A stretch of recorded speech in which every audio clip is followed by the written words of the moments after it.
Injury. Charan! Negative naman. Nabasa ito, idol ah. Opo sir. Tagal na rin po. Nagdikit yung tuhod mo, idol. Nag-twist ng pagano, no? Yes sir. Nakagano, no? Alam mo bakit? Paano malalaman? Tingnan mo yung buto mo. Nagdikit. Nag-twist siya, no? Ayan, no? Dikit siya, no? Dapat yan. May puwang sir. May puwang. Tingnan mo yung x-ray na. Normal na tuhod.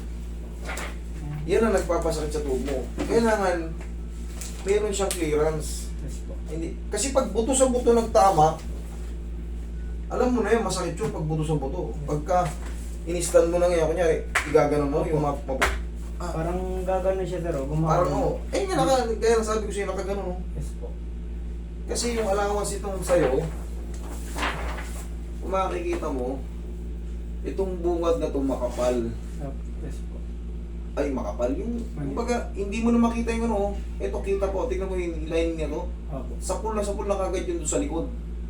Kaya sinasabi ko nakatwist, ibig sabihin, eto nakaganon niya, no? Yes po. Dikit na rin sa menong, kaya pag, ay, walang puwersa. Pag tumalong ka, Hindi nga po kahit... para kang babagsak talaga kagad. Opo sir. Tapos, siyempre, meron yan sa loob, yung ACL tsaka PCL. Yan yung bukol na yan. Yan, parehas lang yan. May mga bukol na yan. Kapitan ng ano yan. Kaya pag dagin, may ipit siya. Maiirita ka. Masakit. Hindi mo pwersa. Pero dito, lalabas dito, normal procedure. Yes po. Negative for fracture. Okay naman yun, ganun man talaga. Pero yung twisted din kasi hindi lumalabas ano yun. Sa x-ray sir. Ayan o. Normal. Yes po. Negative for fracture or dislocation. Pero yung meniscus na sinira niyan, sabog yung meniscus mo ito, idol. Pagtalong, ano, paano ka ba natali? Pagtalong ko sir, nakagano yung isang landing ng paa, tapos gumano siya sir. Parang gumano. Parang nakusot yung tuhod mo.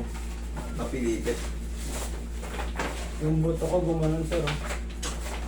Nakusot. Tapos tinry ko siya itayo, di niya kaya, parang mababa. Napanood mo yun, no? Napanood mo ba yung video ng ano, player ko? Apo, Unang ano? kahapon.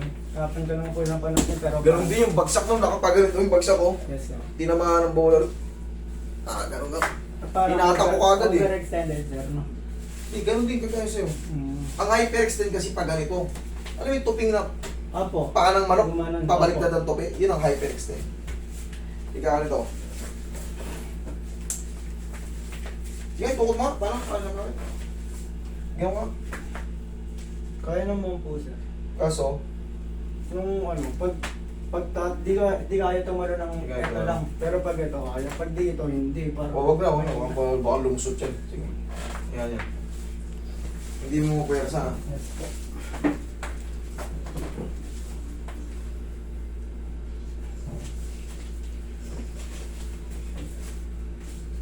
Hindi mo pwersa. Nakapili. Tapos sir, pag naka-elevate yung paa ko sir, Oh. parang ang bilis niya bumaba. Parang Pag nakangat yan, lumulubog to. Opo, ganun. Kailan ka ba na-disgrasya? March 12 pa po sir. March 12. Itong year na to? Opo. March. June, July, Almost 6 months sir. August. Lalagyan mo muna to ng knee support, pilipit yung tuhod mo, idol. Nagtatama na yung buto sa buto. Meron po akong nisopert sir. Yung, Para kahit pa paano, sa mga walking mo o sa mga hagdan, yes po. hindi ka hindi ka bibigay kasi Pero kaya ko naman po yung sir pagka. medyo malakas ka pa eh, bata ka pa eh. Pero pag umidad ka ng mga 40 na,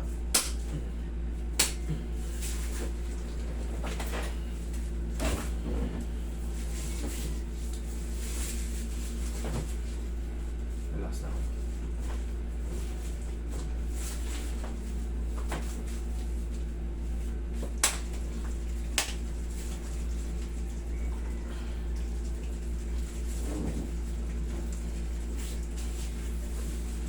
Damag ako lang ha. Isa pa. Thank you. Yan ako ng ano dyan, bandage rin.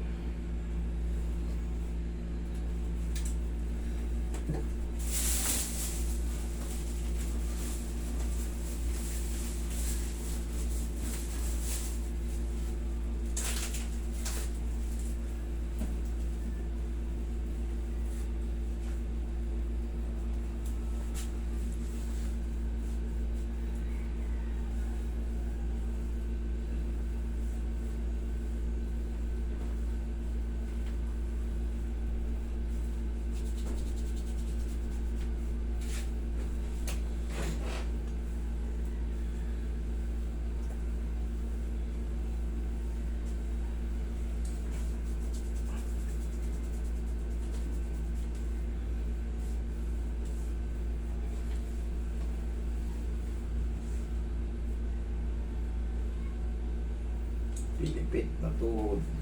Ano eh, sa dito, umabot siya. Dito, lalo rito sa kabila. Dikit na dikit.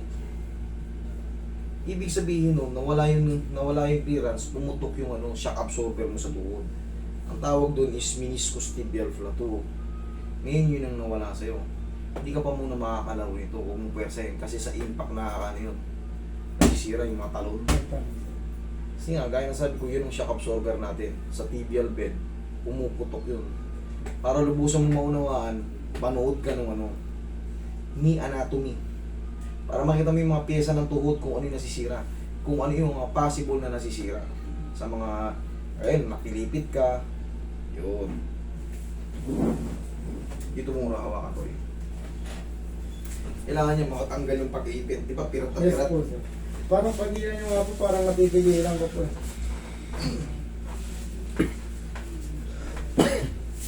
Pilipit siya eh.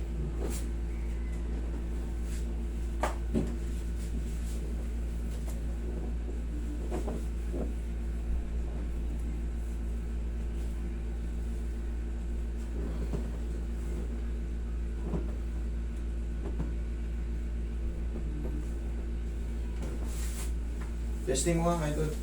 Lakad ka nga. Iyan mo, iram mo nga. Pero ano sir, ang nangyayari, nagre-relay ako sa kanang paa. Of course, syempre, mahihinain doon talaga magre-relay ka sa malakas. Normal lang yun. Pero katagalan nun, pag di ka sinayos yan, masisira na rin yung kanan mo, yung pinag-relay ka. O, ngayon, testing mo. Talon ka. Sinilas ka, talon. Tingnan mo, okay na ba? Idol, wag ka muna maglaro. Bawal muna sa yung mga, hayaan mo muna makagaling. Bagong posisyon yan, yan na yun. Tayo, talong ka. Tingnan mo, Ito po ba? tumalong ka muna. O, ganito. Subukan muna kanina, hindi mo kayang ganun eh. Oh, medyo mahina sir. Pero mas nakakataron ako kumpara natin. Ayun nga, sinasabi ko, idol po ka. Explain ko sa'yo. Kaya mo muna makapagpahinga yung mo. Bugbog na yung puro trauma ng trauma ng inabot ng tuhod mo. Talaga makikita mo naman eh. Nakadikit na dapat talaga yan. Yun nga, sabi ko sa'yo, may allowance yan. Yung sa'yo, ito, tumama na rin dito. Kabataan ko siguro, high flyer ka sa talon eh. Hindi sir, aksidente lang yung pagtalon kasi isang paa lang tapos nakaganon pa yung paa ko. Sadya lang napilipit. Opo. Ayun nga, pumutok yun dito, idol. Hindi ang tawag ngayon. Manood ka ng yung sabi ko, yung knee anatomy, para makita mo kung ano yung nababasa. Yung binabanggit kong mga meniscus or meniscal, meniski, yun din yun. Para makita mo kung ano yung, kung paano siya magiging malusog ulit. Ito, ayan, tatanggalin mo lang to pag matutulog ka na. Okay? Para makarecover muna, mga ilang buwan. Kasi pag yan, inano mo, pagka, uy, wala nang sakit. Yes po. Good na ako. Balik ka na naman agad. Dudulas lang ulit yan, kasi twisted finger eh. Ang gawin mo, hayaan mo muna malakas. Pag bike-bike ka muna, huwag ka muna magtatatalo. Yun ang pinakaiwasan muna. Para makabalik ka, bata ka pa eh. Okay? Yun lang, mo. Wala munang basketball. Kahit mga 2 buwan, 3 buwan. Yun. Thank you, thank you.